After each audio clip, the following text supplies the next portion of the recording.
갑상선과 간 사이에는 건강과 질병 모두에서 복잡한 관계가 있습니다. 여기서부터 잘 봐주세요. 미묘하지만 임상적으로 관련된 이상을 놓치지 않도록 장기에 영향을 미치는 질병을 가진 환자를 치료하는 다중 시스템 접근법이 중요합니다. 기가 막힌 표현이에요. 그러니까 갑상선 요것만 보지 마라. 간과도 관련이 있다. 내장 시스템과도 관련이 있다. 알부민과도 관계가 있다. 그리고 심지어 빈혈과도 관계가 있다. 철분과도 관계가 있다. 그러므로 다시 읽어드릴게요. 미묘하지만 임상적으로 관련된 이상을 놓치지 않도록 장기에 영향을 미치는 질병을 가진 환자를 치료하는 다중 시스템 접근법이 중요합니다. 그런데 알고 보니 이것이 한약밖에 없어. 알고 보니 이것이 삼춘밖에 없어. 서인은 시스템적인 접근을 해야 된다고 강조하지만 아직까지 서희가 발견한 치료법 중에는 시스템적인 접근법이 그러한 치료법이 없어요. 오로지 고방에 그리고 오로지 삼춘법에만 제시되어 있어요.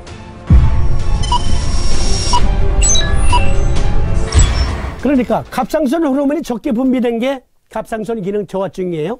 그러면 서희치료법은 시스템적으로 접근 못해요. 그렇게 접근할 수 있는 치료법이 없어요. 오로지 갑상선 호르몬제를 먹이는 것밖에 없어. 그것밖에 없다니까. 다른 방법이 없어요. 갑상선 기능 저하증? 이 갑상선 호르몬제 평생 먹어야 돼. 평생. 그러면 갑상선 호르몬제를 복용하다가 중지하면 그러면은 목숨이 위태롭기도 하지. 항진증은 당연하잖아요. 갑상선 호르몬 억제제를 복용시키는 거예요. 그런데 이게 내성이 생겨. 갑상선 호르몬 억제제를 복용시키는데 내성이 생긴단 말이에요. 그러면 방사선 동위원소 치료 또는 수술을 해요. 그렇게 되니까 또 어떻게 돼? 갑상선 호르몬 억제제를 복용해도 내성이 생겨서 안 되는 환자를 최종적으로 수술로 전절제하거나 또는 방사선 동위원소 치료를 한단 말이에요. 그러면 이 환자는 갑상선 기능 항진증 환자에서 최인지 갑상선 호르몬 저하증 환자로 바뀌어요.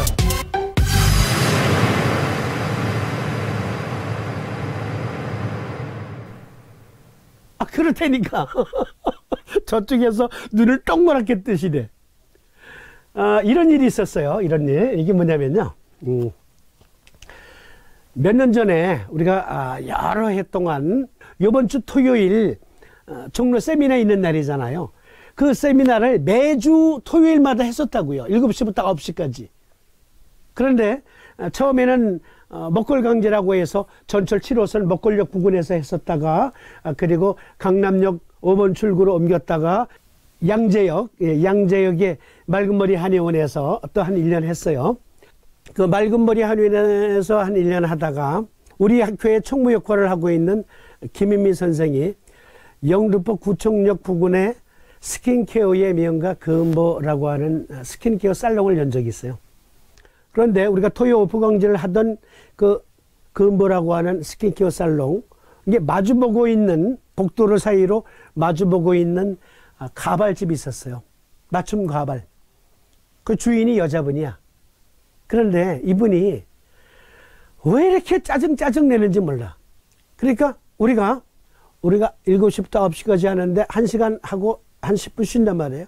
10분 쉬는 사이에 어떤 분들은 당시는 담배가 관대하던 시절이니까 복도로 나가서 창문을 열고 담배를 피우던 분들도 계셨어요. 그런데요, 그 집에 방문하는 손님들도 담배 피우는 손님은 그 복도에 나와서 창문 열고 담배 피우고 했었거든요. 근데 유독 우리 오프강제에 오는 분들이 거기 담배 피면은 막 짜증을 내. 짜증 내는데 폭력적이야. 싸우자고 덤벼들어. 알고 보니까 갑상선 암 환자였어. 그러니까 갑상선 항진증의 그 사이콜로지적인 문제가 똑같이 반영이 되거든요. 갑상선 암에도. 그리고 이분이 몹시 짜증 그리고 전투적이야. 싸우자고 덤벼들어. 그러다가 어느 날 한동안 문을 닫았어요. 그리고 나타났어. 목에 스카프하고. 목에 스카프 두르고 나타났는데 갑상선 암이 와서 수술했대. 그리고 안정을 좀 꾀한 다음에 출근했노라고 하는데 보니까 짜증 내던 사람이 이렇게 변했어. 조울증 모드에서 우울증 모드로 바뀌어버린 거야. 조울증 모드에서 우울증 모드로 바뀌었다. 뭐냐면 갑상선 기능 저하증 환자가 돼버린 거예요. 그렇게 되거든요. 눈 동그랗게 뜨신 분 저를 다시 봐주세요. 그러니까 갑상선 항진증을 갑상선 호르몬 억제제를 계속 복용시키는데 내성이 생겨서 이젠 안 들어요? 그러면 할 수 없잖아요. 서유적인 한계. 전절제를 하거나 방사선 동위원소 치료를 한다고요. 그러면 그 환자는 어떻게 변한다? 갑상선 암 환자가 갑상선을 전절제했다? 어떤 환자로 바뀐다? 갑상선 암에서는 해방됐는데 갑상선 기능 저하증 환자가 돼서 이 증상들을 평생 안고 살아가는 거예요. 이 방법밖에 없어. 그러니까 이것은 치료가 아니라 대증요법이라 할 수 있지. 치료가 아니지. 아니 평생을 갑상선 호르몬제를 먹어야 되는 갑상선 기능 저하증 환자. 이거 어떻게 치료된 거야? 그래서 서유적인 치료로는 시스템적인 치료법이 없다고 제가 말씀드리는 거예요. 없다. 그렇게 해야 된다는 점이 강조되고 있음에도 불구하고. 그러면 자 이제 왜 시호제가 필요한지 이해하셨죠? 시호제가 왜 필요하냐. 갑상선 질환 환자에게 있어. 특히 시호가 용골모래탕증은 갑상선 질환에 아주 훌륭한 요법입니다. 구체적으로 함께 토론해 보시겠습니다.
시호가 용골모래탕증과 갑상선 질환, 구체적으로 이것이 어떠한 원리로 갑상선 항진증을 치료하는지 살펴보는데, 먼저 지난 시간에 인용해 드렸던 그림 다시 인용해 봅니다.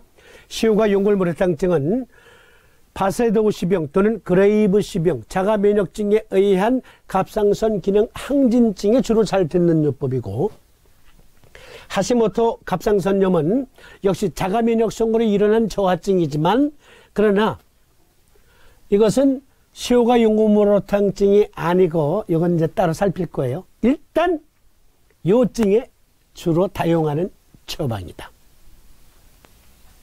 주증을 보겠습니다. 시모탕의 주증, 필수목표 흉만 번경. 그러니까 갑상선 기능 항진증에서 심박동 하트비트가 콩쾅 콩쾅이 아니라 콩쾅 콩쾅 콩쾅 콩쾅 그렇잖아요. RPM이 계속 올라가는 거야. 심장이라고 하는 모터의 RPM이 계속 올라가. 그래서 심계항진이 있다고. 정신불안 있잖아요. 갑상선 질환, 갑상선 기능 항진증에는 조울증에, 조현병에 가까운 정신불안이 있죠. 그리고 강장체질이다. 그러니까 일단은 에너지는 때로 넘쳐나. 그러다가 물론 이제 에너지를 다 태우니까 탈진하기는 하지만, 그러나 강장 체질이다. 즉 평소에 튼실하다. 계속 악셀러레이터가 작동이 되니까 에너지는 넘쳐나는데 금방 지치지. 금방 지쳐. 불가전측자, 즉 돌아눕기 어렵거나 목이 목이 아니라 몸입니다. 요 오타예요. 몸이 천근이나 무겁다. 천근만근이나 무겁다. 그러니까 열나 에너지를 태웠으니까 태울 때는 막 넘치는데 다 태워서 고갈됐어. 그러면 털썩. 몸이 천근만근이야. 동계, 재부동계, 복부 쿵쾅쿵쾅쿵쾅쿵쾅. 왜요? 보셨잖아요. 갑상선 호르몬이 60%가 간, 20%가 내부 장기로 들어간다. 위, 소화기 계통으로 들어간다. 안에 있는 에너지를 다 태우니까, 그리고 빠르게 태우니까 재부동계가 생길 수밖에. 흉격 고만이 있고 왕래한열, 추웠다 더웠다. 추웠다 더웠다 하잖아요. 여기서 땀도 많이 흘리고. 객증, 실정, 서모, 헛소리를 때때로 해. 열이 높아서. 불면, 갑상선 기능 항진증이 잠 못 자잖아. 어깨 결림, 두통, 광증, 전간, 히스테리 팔짝이 일어나잖아요. 이게 심호탕증의 주증과 객증이에요. 갑상선 기능 항진증에서 망진상 눈이 좀 튀어나와서 이상하다 하면 일단 심호탕증 내지는 갑상선 기능 항진증을 의심해 봐야 됩니다. 그리고 이제 진단을 정밀하게 해야죠. 유견내 선생의 해설을 보겠습니다. 차방은 즉 심호탕은 소시호탕의 반을 취하고 감초를 뺐으며 용골, 모려, 계지, 복령, 대왕을 가한 것이다. 용골, 모려는 부월한 정기를 수렴하고 진경 추담하는 데 쓴다. 기가 막히지 않습니까? 지금 몸의 에너지를 과잉으로 태우면서 악셀을 계속 밟잖아요. 다시 읽어드릴게요. 용골과 모려는, 여기 약에 배합된 용골과 모려는 부월한 정기를 수렴하고 진경 추담하는 데 쓴다. 기릭시의 약증의 용골의 주치는 제하 동계이고 방치는 번경 실정이며 모려의 주치는 흉복의 동계이고 방치는 경광 번조라 했다. 미치고 팔짝 뛰는 것을 진정시키는데 용골모려가 탁월한 효과가 있다. 광, 전간, 실정의 환자를 경험해 보면 정기가 부월한 형상이 있고 흉복부에 가끔 동계가 있다는 이 두 가지 설은 모두 이치에 맞는 말이다.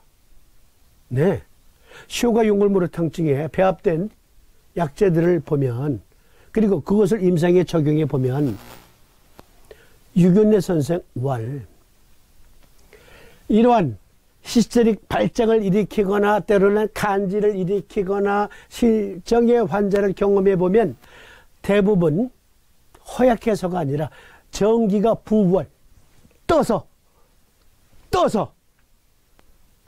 생긴 그러한 형상을 볼 수가 있다. 차박에는 용골모려가 있어서 수삽하고 대왕의 공효가 있고 다시 인삼에 보호하는 힘이 있으므로 방의가 번잡하여 자주 쓰는 치법이 아닌 것이 아닌가 의심이 난다. 유견내 선생은 무슨 말이냐면, 상한론의 대부분의 처방들은 배합된 그 약초가 적게 배합되어 있는데 이것은 많다. 그래서 이것은 준경 선생의 방이 아닌 것이 아닌가 하고 의심이 좀 나지만, 그러나 증상을 보아 치료를 하면 효과를 보는 사람이 많다. 경방을 배합한 묘미는 참으로 오늘의 지식으로는 더 밝히지 못한다. 박료의 선생의 주석을 보면 차방은 흉만 번경이 주증이고 그 외에는 객증이다. 배우는 사람은 흉만 번경의 네 글자만 염두에 두고 운용하면 어떤 변증에도 통하게 된다. 자, 흉만 번경, 그러니까 60%는 간으로 가고, 그리고 20%는 여기 소기 계통으로 가요. 그리고 또 많은 부분이, 나머지 20% 중에 많은 부분이 심장으로 가요. 그런데 위장 계통에서 과잉으로 악셀러레이터 작용이 일어나기 때문에 제부동계, 배꼽을 만져보면 쿵쾅쿵쾅 뛴단 말이에요. 그리고 이것이 심장, 원래 갑상선 기능 항진증에서 하트비트가 빠르다 그랬잖아요. 그렇죠? 심장을 통제를 못해 또 간이. 그래서 거기에 하트비트가 빨라지니까 엔진에 자동차 RPM이 올라가는 것처럼 하트비트가 빨라지면서 위로 열이 치솟고 두한이 있고 과부하로 인해서 정신적으로 그냥 짜증 불안 변덕 이런 게 생기는 거예요. 그러한 때에는 시호가 용골모로탕을 쓰면 거의 다 듣는다. 당시 세간에 유행했던 간 기질에 중한 것은 번경이고 시호의 복증이라 하던 것은 흉만으로 이러한 증상인은 이 처방으로 최상의 양법이 된다. 동계가 심한 증상에는 철사가 좋다고 했으며 그 당시에 즉 중종시대 때 그 당시의 의사들이 철사를 동계의 약이라 생각했지만 그것은 개괄적인 견해이다. 소문, 황제내경 영추소문, 소문에는 발광하며 잘 공하는 증상에 생철락을 쓰고 기지를 하한다는 설이 있다. 무슨 말이냐면요. 시호가 용골모로탕의 원방에는 철사가 들어가 있어요. 철 분말이 들어있어요. 그러니까 철사가, 이게 사자는 모래사자거든요. 그러니까 철 분말이 있었어요. 요즘에는 안 쓰는 거예요. 요즘에는 안 써요. 뭐 여러 가지 이유로 안 써요. 중금속 위험 등등 때문에. 하지만 뭐 철분약은 시중에서 쉽게 구할 수 있으니까 그걸로 대체하셔도 되고, 어쨌든 이 처방에 철사가 들어갔다라는 말을 여기 박료해 선생이 강조하는 이유가 있어요. 본초 강목에는 심을 진정하고 우장을 안정시키며 간질을 다스린다 하였는데 철의 공효는 오로지 여기에 있는 것이므로 우리는 이 점을 알아야 한다.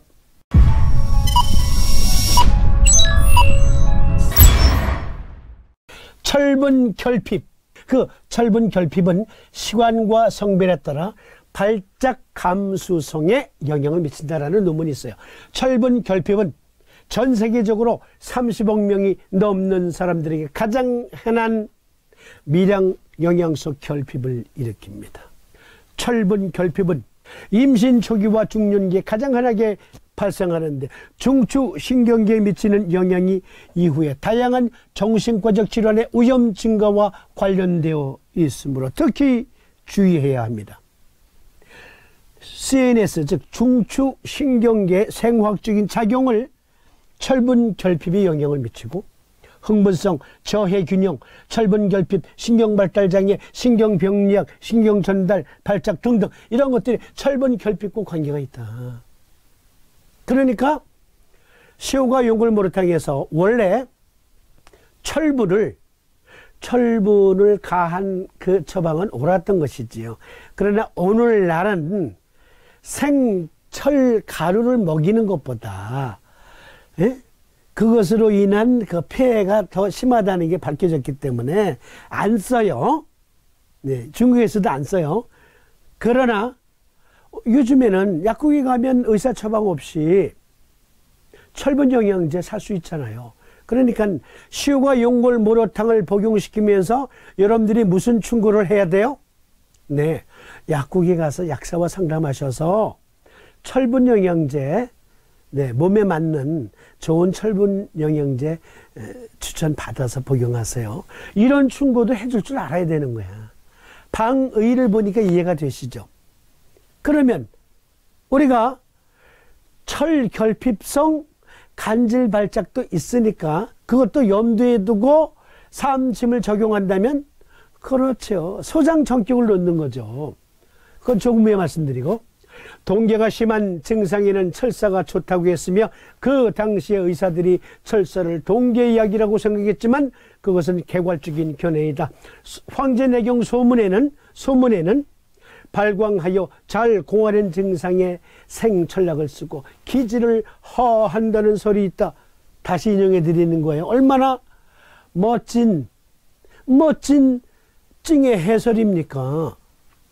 본초 강목에는 심을 진정하고 오장을 안정시키며 간질을 다스린다 하였는데 철의 공연은 오로지 여기에 있는 것이므로 우리는 이 점을 알아야 한다. 박료의 선생.